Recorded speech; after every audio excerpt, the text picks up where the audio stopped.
Hello friends and welcome to my brand new YouTube channel, Abréger la photo. As the title suggests, we are going to simplify photographic concepts as much as possible so that you never have to sit through 50 minutes of videos from a photo influencer on YouTube who is there to tell you about a 35-minute unboxing, 1 minute and 30 seconds of something more or less useful, and then the rest is just fluff because they are clearly paid by brands to sell equipment. So on this channel, you will see people who really use their equipment to sell photos, working with this equipment seriously and delivering advice that comes directly from the field, which I hope will be useful to you.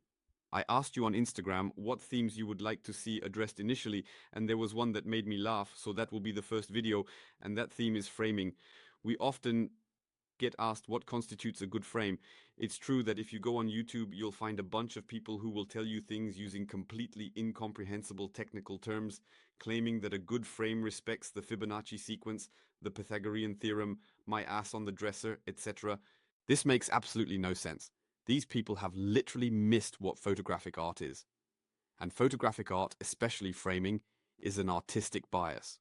An artistic choice is entirely linked to the person you are, to your own vision of the world. So, we will immediately come to the vision of the world. NLP, Neuro-Linguistic Programming, teaches us that our worldview is in constant construction.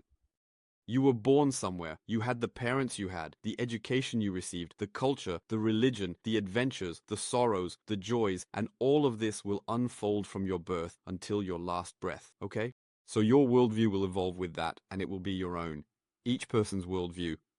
It belongs to him based on the path he has taken in his life. Therefore, the artistic bias of framing is entirely linked to this personal vision of the world. If I give my camera to 3 people from completely different places on this planet and ask them to take a picture of a tree, well, I will get 3 completely different visions of that tree because each of them will have a completely different worldview. That's the magic of the camera. The camera is there to translate what you have in your head, so if it's there to translate what you have in your head, it's not there to translate it according to a nomenclature invented by some internet fool trying to sell you a paid course, okay? So, free yourself from that kind of nonsense. Take your camera, look at the world with, I don't know, all the intention you want to put into it, love, hatred, disgust, etc.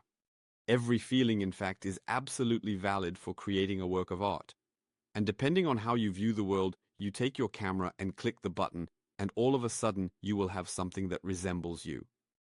If you want to stand out from other photographers, from the incredible mass of photos taken each day, don't be afraid to be yourself. Being unique means standing out. Otherwise, you are just like everyone else. You can follow the Fibonacci sequence or anything else to do your framing. But I tell you, if you want to be serious, if you want to create something that will be unique, try to know yourself. Accept who you are. Accept to view the world through the filter that has been passed down to you by the entire adventure of your life. Take your camera, click, and you will see that your work will be particularly unique, totally singular, and we will all enjoy being able to access that parallel dimension that exists in your mind. So, stop with this nonsense. If one day you exhibit your photos and some old jerk comes up to you saying, yes, but that doesn't respect the nomenclature of I don't know what, tell him on my behalf to go screw himself.